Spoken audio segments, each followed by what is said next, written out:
This is the Book Legion Podcast, where we review thought-provoking books to give our Legionnaires the knowledge they need to dominate the next level of their life. Thanks so much for joining me this week on the Book Legion. This is your host, Tyzer Evans. This week, I'm going to be reviewing Cameron Hanes' book, Endure. So, those of you who may not know who Cameron Hanes is, he's best well known as a bow hunter / ultra athlete. He's been on Rogan several times to talk about how he trains, bow hunting expeditions he's been on. Rogan's actually joined him in several bow hunting expeditions. He's an avid hunter himself.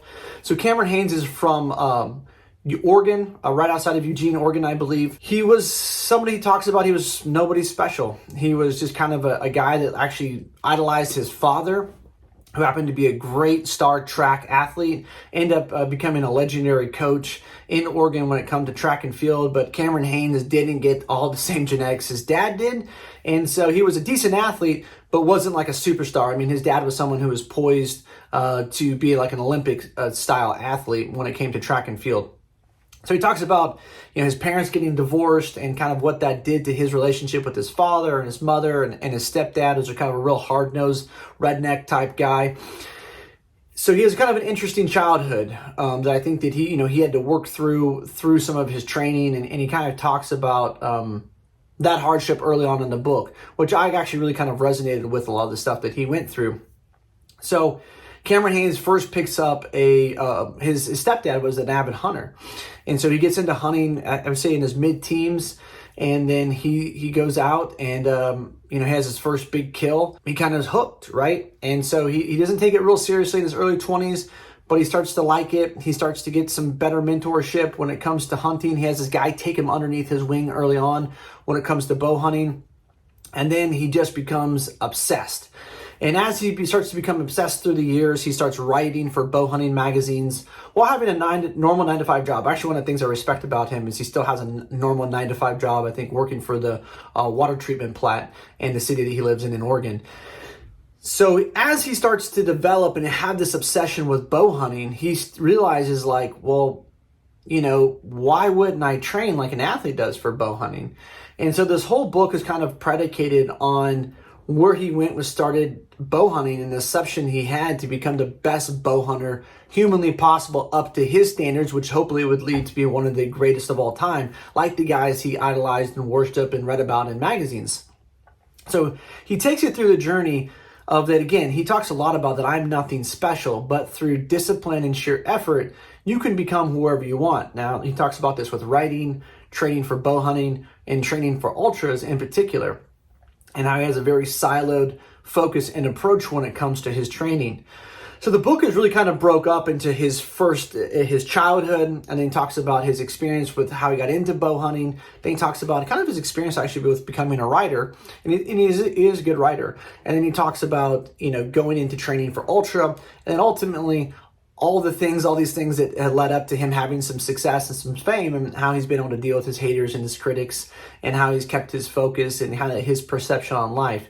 So, I did thoroughly enjoy the book. I would say, I was less connected to the bow hunting stuff, but I knew that was going to be in there. I'm not a hunter myself, although I did grow up in a hunting family.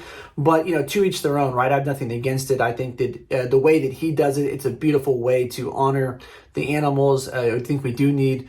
You have to look at it from a conservation standpoint, that some animals do need to be hunted because there's a whole ecosystem, right? In the way that we kind of protect the ecosystem or harm the ecosystem, there can be an influx of certain types of animals that can be detriment to a lot more types of animals if they're not hunted and have some type of conservation within the ecosystem. So I didn't really connect with probably the first 100 pages of the book, although I really did understand it and I liked it. Now, for me, I really got engaged with the book about 100 pages in, 115 pages in, and then I really liked his stories talking about how he trained for ultra, why he did it, how that gave him tactical advantages when he went into bow hunting season. So bow hunting season, from what I understand, is about a month out of the year. So he trains, the other 11 months for that one particular month. He talks about, on average, a person gets basically about one kill every 10 years, right, of these big elks.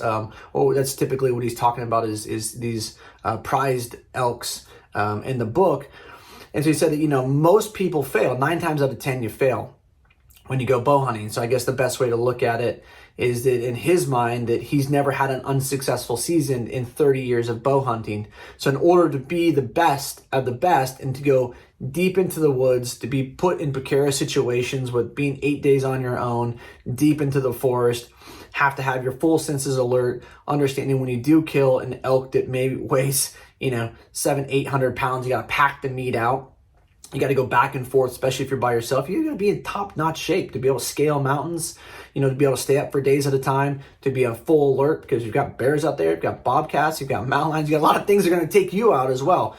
So, I cover a few parts of the book. I know I've already been kind of diving into it, but some of the things that really resonated with me was chapter 5, don't let them outwork you. And in this chapter, he really dives into looking at your competition. How hard are they working? And this is a reoccurring theme about just unrelenting work to become the best at your craft. And so I really enjoyed this is, don't let them outwork you, talking about your competition. That basically if you're not the hardest working person in the room, then there's a problem. And you need to really reevaluate what your passion is. Why are you doing the things that you do? Why wouldn't you want to be elite? What are you trying to get from it, and how bad do you really want it? Because a lot of us say that we want to be great at X, or we want to do Y, or we want to have this type of house, or that type of car, or this type of marriage, or this type of connection with God. But how hard are you really looking for it, and how hard are you really working for it? So he does a great job of breaking down work ethic and how to have some self-realization and accountability in this chapter. The second chapter to really cover here was chapter H, believe to achieve. And I heard this a long time ago by a really good friend. He used to be a motivational speaker, and he spoke at a business conference talking about, he had a saying, to achieve it, you have to believe it, or believing is achieving is what Cameron Haynes talks about. And he talks about this whole story where he started training for marathons, which also became ultra marathons, which became like ultra marathons. But he talks about this ultra marathon, the Boston Marathon he was going to be running in. And Lance Armstrong was going to be who was one of his heroes, and takes place in the early 2000s. And long story short, he ends up getting a run alongside of Lance Armstrong. You could go find the clips on TV and whatnot. He ends up having a better time than him, but he really walks you through Lance Armstrong's mindset of becoming the best and how to train with fanatical discipline. And he has this quote that really stuck out to me in this chapter that easy seldom makes memories. And I was like, man, if you really think about, for me, anything that I've accomplished in my life, I don't really go back and be like, well, that was so easy. I'm so grateful that happened. Like, wow, what a story to tell. If you think about the stories that we tell others, the stories that we tell ourselves, the things we look back on, we're always focused on the things that we overcame that were really difficult. And so I think that, the whole point of this was that he was training to get a certain time for this marathon, and he wanted to keep up with Lance Armstrong, who is known and probably still is known as being one of the best endurance athletes to have ever lived. And Cameron Haynes, he became an endurance athlete again to become the best bow hunter the world had ever seen. And so this is why he has fanatical training. I mean, Cameron Haynes talks about getting up at 2:30 in the morning. Will literally go run a marathon before work. Then he will go to work and then go run again on his lunch break, and then after work, go lift weights. I mean, what kind of human being does that? But he says in order to be the best in the world, he has to be able to do things that other people aren't willing to do. This is the type of thing that Goggins talks about, which he's really actually good friends with Goggins. I heard Goggins say on an interview that the best workouts he's ever done with another human being is Cameron Haynes, which I thought was really cool and a real testament to this guy's discipline and work ethic. And he dives deep into all kinds of stories of ways that he's pushed himself and the types of ways he's geared his mind. But that was a quote that just really stuck out to me. It's on page 136. Easy seldom makes memories. And think about that reflectively. If you're a person that's maybe struggling or you feel very comfortable, what memories come from that? Nothing. We get his biggest fulfillment, the biggest joys by putting ourselves in unique, challenging situations. Again, chapter 9, he touches on the same principle. Train hard, hunt easy. And I love that simple concept, right? Again, for me, it's like, yesterday, people all left work at 2:30 because it was a Friday and nobody really wants to make cold calls on a Friday afternoon. I worked until 5:30 on a Friday afternoon, which is what it is. But I always think about that, right? The harder you train, the easier it is for game time. So it's like, doing role playing sucks for sales, but I still role play. I still practice my presentations. It's like Kobe Bryant talks about shooting 1,000 shots a day. Michael Jordan talks about training every single day. I talked to my 8-year-old who's obsessed with basketball. We have a very much a routine for him.